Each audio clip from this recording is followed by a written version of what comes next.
Hi, I'm Rory Greener from XR Today, and I'm joined by the CEO and founder of ARU VR, Frank Furinari. Today, we'll be exploring the upcoming Meta Connect event, some of the news that's coming out of it, smart glasses, MR headsets, and just general developments in the industry. It's most likely going to be a little bit of a mainstream landmark for 2024. But before we get too deep into topics, Frank, why don't you introduce ARUVR just slightly and your background in using the MetaQuest portfolio, namely for these enterprise use cases that we cover? Hi everyone, thanks Rory for having me. RUVR it's an enterprise platform for content creation, content distributions at scale. So anyone can create now content in XR without writing one single line of code because we got a drag and drop authoring tool and also the distribution and management platform for enterprises. We are platform agnostic, but we do a lot of work with Meta and our experience with Meta products started, a long time ago, and so we have been working on, oh gosh, 5 years now, I believe. Yeah, so that plenty of experience with Meta. Fantastic. And why don't we kick off the conversation we're going to have about MetaQuest with their new MR headset that's touted to be announced and more formally or more officially showcased during MetaConnect 2024. I'm interested from your experience with the portfolio, what industry challenge do you think this new MetaQuest 3S is going to solve for both enterprises and consumer? They're deploying it as a low cost, accessible mixed reality device, working from Quest Pro, Quest 3, and now this lighter weight device. So, again, what industry challenge is this solving in your experience? The mid-range and the high range of XR devices are very powerful and have got a lots of features. However, the majority of these features are not fully used by the end users. We all know that. In some cases, the current devices are too advanced for some use cases. It's like giving a Ferrari car to a novice driver, right? So the Quest 3S is that device for novice XR adopters, let's say, in an enterprise, institutions, but also consumers. The aim is to, I believe that the aim is to address several key industry challenges for both in an enterprise and consumers, such as affordability and accessibility. For example, by offering a more affordable XR handset, Meta is making this advanced XR technology accessible to a broader audience. This can help bridge the gap between the high-end devices and these entry low devices, trying to make accessible to accessible and affordable to a number of audience. The second thing is the enterprise adoptions. So for business, a cost-effective XR device can facilitate the deployment at scale of a number of use cases such as training or remote collaborations without the heavy investment that typically they need to do if they go with the kind of high-end devices that we got in nowadays. And from a consumer point of view, I think they're going to get much higher engagement because a lower cost device can enhance use cases such as gaming, entertainment, social experiences, much more mainstream, let's say. This can drive content creation from kind of the ecosystem community of content creation, but as well as consumption of those content at large scale. So overall, Rory, I would say that the Quest 3S is designed to democratize XR technology in enterprise and in consumer markets. Great. And so let's stick on the hardware side of things for now as well. A little less known in terms of official information, but Meta is also expected to reveal a little bit more about their AR smart glasses.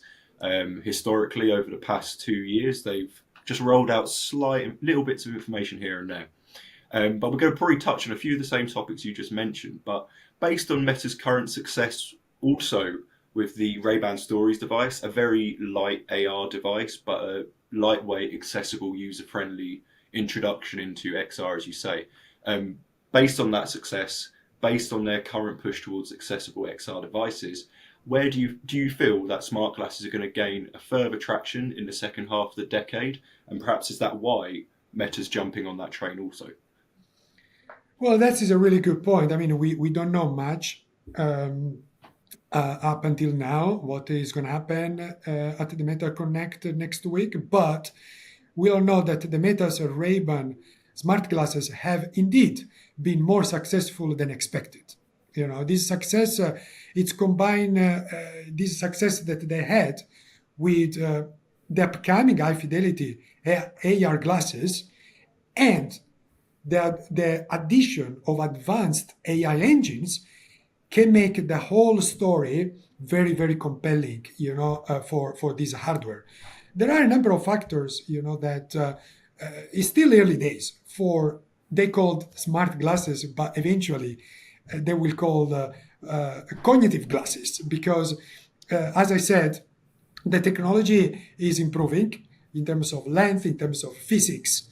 So the quality is going to get much more brighter and high fidelity.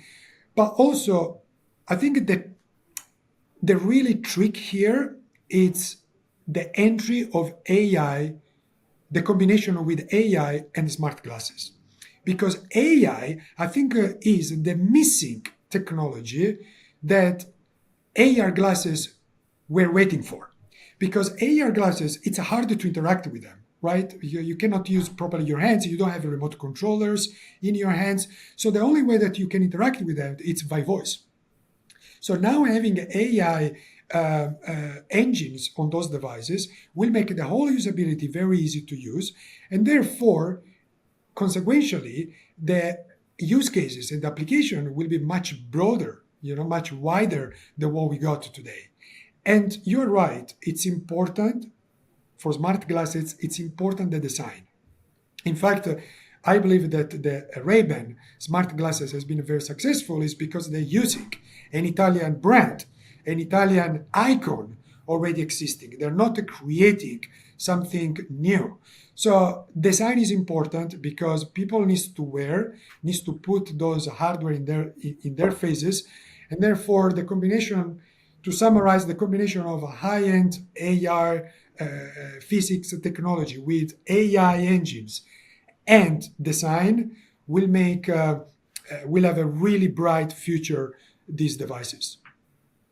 Brilliant. And all of these advancements that are coming from MetaConnect are coming from, yes, a firm that might be seen as slightly consumer focused, but they can put a lot of money into the general R&D from their Reality Labs division. And then you could argue that trickle down effect then goes to enterprise. However, at the same time, you have Apple pushing their productivity device, the Vision Pro.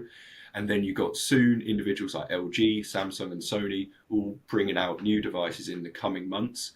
And they both have perhaps considerations to consumer and enterprise. My question to you is based on the advancements of Meta and then also this broader group of technology providers. How important is the R&D from those groups, again, such as Reality Labs? How important is that R&D to help advance the wider XR market? And why should really all readers, even those from the enterprise, keep an eye on MetaConnect? Wow, Rory, it's very, very important. Large companies play a crucial role in the XR industry and the market. Their influence impacts the entire XR ecosystem in several ways. They drive innovation, but not only technology, but also they drive standards as well. They expand the market and make the market more accessible with those kind of much more cost-effective devices. And consequentially, they are developing the ecosystem. So without them, it would be almost impossible to experience such an advanced and adoption of such technology. So, in essence, the contribution of large companies are vital for the growth and maturation, let's say, of the XR industry. Their investment in R&D, in marketing, in sales, not only advance the technology, but also help create a sustainable and scalable market. This, in return, benefits business and consumers alike, paving the way for a more immersive and interconnected future. Absolutely fantastic. I appreciate all that insight you gave us there into the MR headset, upcoming smart glasses, and as we say, the overall importance of these companies. It's good to get this expert insight really before the events take place. We don't always get that in the industry, at least not too far.